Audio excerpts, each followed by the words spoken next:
Hi everyone, I hope y'all are having a great day so far. If you're new to my channel, thank you for watching. My name is Katie McPike. So today's video is going to be, I guess, my thoughts on Passionflix. I think what I'm gonna name this video is, I purchased Passionflix so that you don't have to. So I wanna give you my thoughts. I want to tell you kind of like my reasonings behind Passionflix, the pros and cons of it, and you can make that informed decision if that's something that you're interested in. Clearly, my channel is mainly focused around romance novels, okay? That's my ish right there. I love romance novels. This is a streaming service that's going to be mainly for romance novel lovers. If that's not something you're into, Passionflix is not going to be for you. But if you are debating on, should I get Passionflix? I don't know. What's this going to be about? Then please watch this video and I will let you know.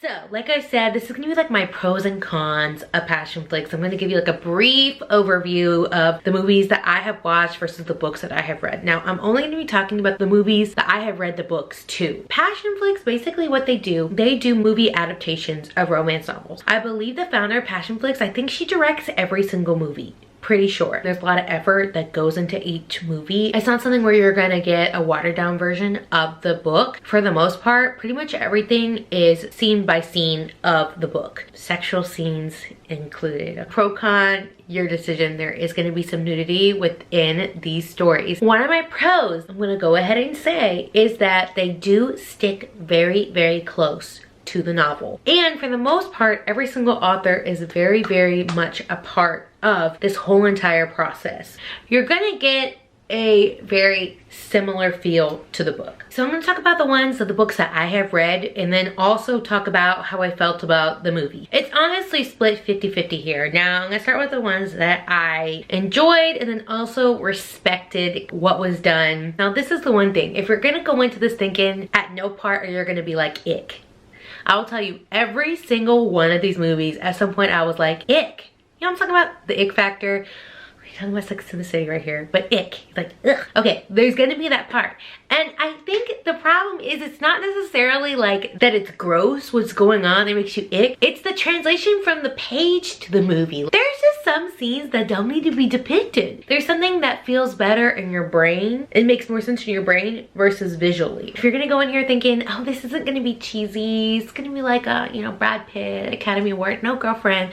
If you don't like Hallmark movies, Lifetime movies, go ahead and skip right out because that is exactly what this is, but just a little bit more sexual. Gabriel's Inferno. I really did like that one. I don't know if they're doing 3 or 4 parts. So far, they've done 2 parts. Both parts have been good. I will continue to watch these movies. I do enjoy them.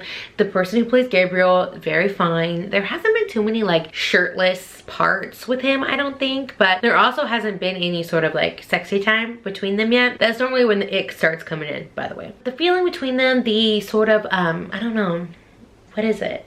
The sexual tension between them is great. I think it's very accurate to the book, and I think the guy who plays Gabriel is perfect. I think that's like the main things of Passionflix is you want the man to look good and be somewhat your expectation versus the book. The female love interests are pretty good. You want it to be close to the book, and I don't know, you want to feel that sexual tension, the chemistry. So I would say you feel the chemistry, the man's sexy. At first I didn't really like Julia, okay? But now I think about it, I really do like her, and I don't know if any of y'all have children, but the show Bluey, it's on Disney Junior. She voices mom. It's so cute.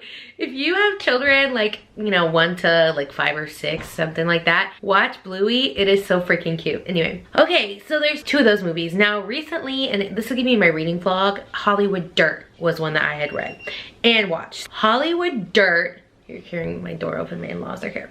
Okay, so Hollywood Dirt, I read the book. Now, I say in my vlog, and I'll go ahead and say this again, I don't necessarily like that type of book anymore. The kind of softer romance. That's not really something for me, but I can respect what it was. Alessandra Tor, I love her books. If you've read Tight, I'll put another few of her books down there that are just so very good. Those are great. Blindfold Innocence, those are good. One thing I really did like about this book, and I really did like about the movie, was that Brad DeLuca from Blindfolded Innocence is in there. He's good. I didn't necessarily love the man who played Brad DeLuca, but that's a whole nother thing. If you've read Blindfolded Innocence, you know that this guy is supposed to be like imposing and big and scary, and this dude, he was a very good actor and sexy, but he was just kind of short. I don't know. I'm being nitpicky, but it was very good.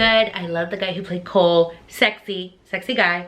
Looks good with the shirt off. The chemistry is correct, and the story to film is really good. They did take out one scene that I was really glad they did, because that was the only part of the book that I was like, ick, this is gross. I do not like this. This alphabet thing is going a little bit too far. I did not like that, okay? That was the one thing, and I'm glad they took that scene out, because I felt like it made Cole a much more likable character on the screen. Aftershock, Afterburn. Now this is a Sylvia Day one. If you know Sylvia Day, she writes the Bared to You series, I think that's what it's called. So she did Aftershock and Afterburn. I think they're both pretty short, but I listened to them on audiobook, which mistake, terrible Meg, to listen to those on audiobook, just gotta say. My main thing was the man was sexy, he looked good. I don't know, the chemistry with him was not good. She was a good actress, but her freaking accent was terrible. If you're from the Northeast, just know that's probably gonna freaking bug you. The chemistry between them was not correct, and if there's no chemistry like on the film, then ugh, I just can't get with it. Also, I didn't really like the book. Last one I actually read, I forgot that I put one on here that I hadn't read but I had watched.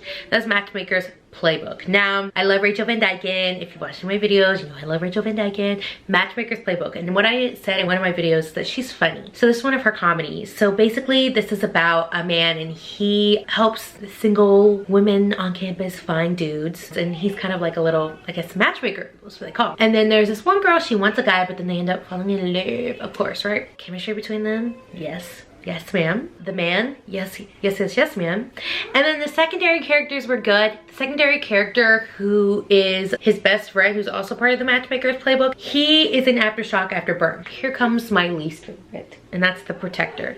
Y'all, I mentioned this before. The Protector, the man who plays the Protector, or whatever his name is in there, ick.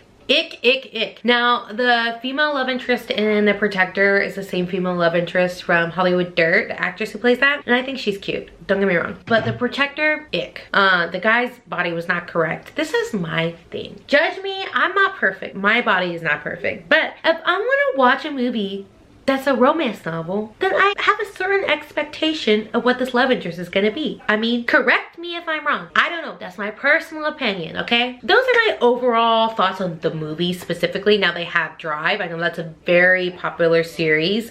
They have put that into many parts. I started the series, but I felt like, maybe I shouldn't like get too far into it because I wanted to read the book first. I don't know, I'm kind of like that. I wanna make sure I read the book before I watch the movie. Then also there is, what is the other one almost finished? Sexy Saint, something Dirty Sexy Saint, I think that's the one. I started that one but also didn't finish it. Back to the pros and cons. Pros are they try really hard with the casting of these men. It's kind of, you know, up and down for me whether the male love interest is accurately depicted in these films. That can be a con. The chemistry, I really do think they try to get the chemistry correct. The problem is anytime you read a romance novel, for the most part, you're gonna find a part that you're gonna be like, ooh, not, ugh. No. And seeing that on screen is about 10 times worse. I think overall Passionflix is a good service. I'm gonna keep on with it. I enjoy it, but I also have a high tolerance for the ick factor. And I have a high tolerance for, I guess, movie adaptations. Now, if you don't have a high tolerance, if, you know, Lifetime movies bug you, if Hallmark movies bug you, go ahead and skip on this service. I think it's only like $8 a month, $6 a month. I cannot remember the exact price. I will put that down here, what the price is. One of the reasons why I'm going to continue with Passionflix is that there are a few movies I'm excited about coming out. Jennifer L. Armentrout's Wicked is coming out, and I'm really excited to see that adaptation. There's also going to be more Gabriel's Inferno. I just think, like, if you love these romance novels, and if there's romance novels that you actually like that you know are coming out, and there's a list on the website of like what's coming out, what they have in production, pre-production. Now, if you like certain romance novels and you want to see like a screen version of them, go ahead and do this service, okay? If you have the extra, you know, cash, go ahead and do this service.